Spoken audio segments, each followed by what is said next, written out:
बाबा जी की प्यारी सास संगत जी, आज जो मैं आपको आंखें खोल देने वाली चेतावनी बताने जा रही हूँ, उससे पहले अगर आपने हमारा चैनल लाइक, शेयर, फॉलो और सब्सक्राइब नहीं किया है तो जरूर कर लीजिए। साथ में बेल आइकन भी जरूर प्रेस करें जी, जिससे आपको बाबा जी की सभी अपडेट्स मिल सके। एक बार एक संत हुआ करते थे जिनका नाम था बाबा थायरा सिंह जी। वो बहुत भजन सिमरन करने वाले थे। जब वो भजन सिमरन कर रहे थे तो गुरु नानक बाबा जी उनके सामने प्रकट हुए और उनको हुक्म दिया कि जाओ और सिक्खी का प्रचार करो, सारी सिंध की संगत को अमृत वेले से जोड़ो। सिंध जो आज पाकिस्तान में है।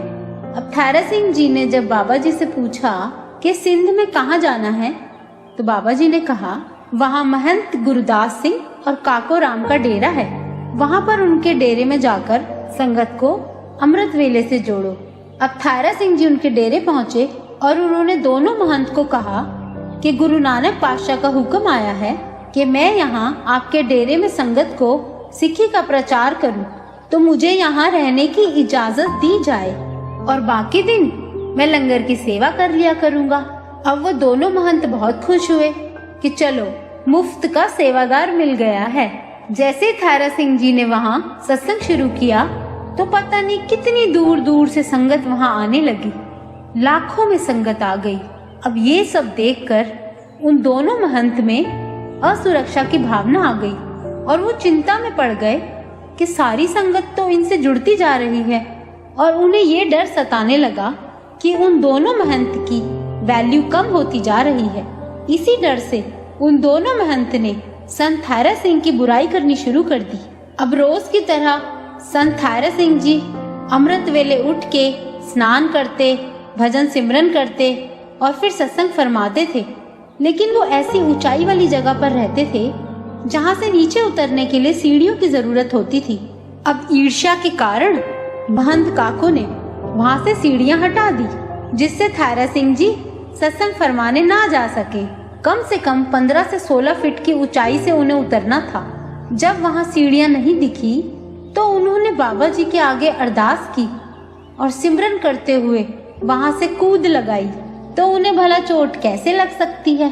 इतनी ठंड में वो सुबह उठकर स्नान करके अमृत वेला संभालते थे और हम नामदान मिलने के बाद भी सिर्फ 2.5 घंटे बैठना होता है, वो भी नहीं बैठते। पहले अमृत वेले उठ के ठंड में नदी के ठंडे पानी से स्नान करके अमृत वेला संभाला करते थे। और हमारे घरों में तो गर्म पानी के नहाने की इतनी फैसिलिटी है। कम से कम आज gas geyser, electric rod, electric geyser, हर घर में कोई ना कोई फैसिलिटी है। तब भी हम लोग उठकर भजन सिमरन नहीं करते। चलो आगे की घटना सुनो। बहुत ही आंखें खोल देने वाली घटना है। अब संत थायरा सिंह जी स्नान करके भजन सिमरन करके सत्संग फरमाने पहुंचे तो ये देखकर महंत काको सिंह को चिंता सताने लगी कि मैं इनको रोकूं कैसे। अब ईर्ष्या की हद तो देखो कि महंत काको ने एक बिल्ली को मारकर पंडाल में फेंक दिया और सारी संगत, सारे शहर में खबर फैला दी कि संत थायरा सिंह ने बिल्ली मार दी। अब बात पंचायत तक पहुंच गई। अब पंचों ने पूछा कि थायरा सिंह जी अब आप ही बताओ, क्या बिल्ली आपने मारी है? तो थायरा सिंह जी ने हाथ जोड़कर कहा कि मैं सच कहता हूँ, बिल्ली मैंने नहीं मारी। मैं तो सोच में भी ऐसी बात नहीं ला सकता, मारना तो दूर की बात है। लेकिन महंत काको बीच में ही बोल पड़ा कि मैंने अपनी आंखों से थायरा सिंह को बिल्ली मारते हुए खुद देखा है।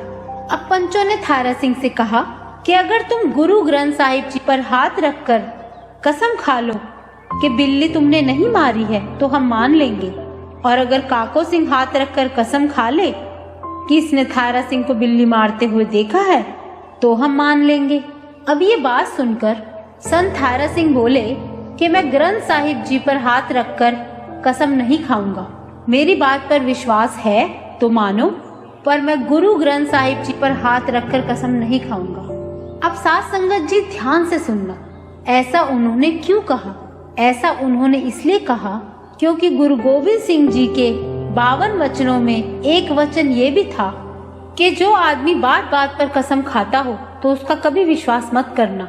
अब गुरु गोविंद सिंह जी ये बात लिख के गए हैं, तो अब खुद ही सोचो, इतनी बड़ी बात जो रब ने खुद लिख दी, तो उनके लिखे शब्दों में कोई तो राज होगा। और इधर महंत काको ने गुरु ग्रंथ साहिब जी पर हाथ रख के एकदम कसम खा ली कि उसने थायरा सिंह जी को बिल्ली को मारते हुए अपनी आंखों से देखा है। अब महंत काको के कसम खाते ही पंचों ने फैसला सुना दिया कि संत थायरा सिंह की सजा यही है कि उन्हें ये गांव छोड़कर जाना होगा और हरिद्वार जाकर गंगा स्नान करके गायों को चारा खिलाना होगा, तभी उन्हें इस सजा से मुक्ति मिल पाएगी।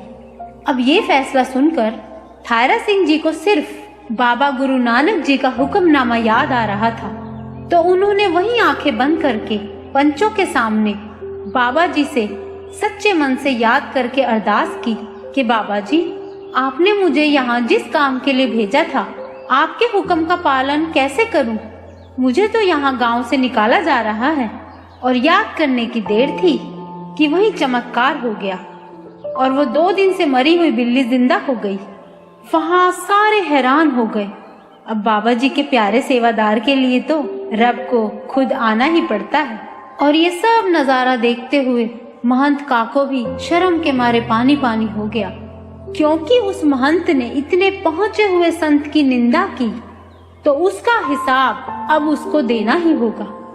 और उसी वक्त से उसका माइंड डिस्टर्ब हो गया, ना वो सो पाता था ना जी पाता था।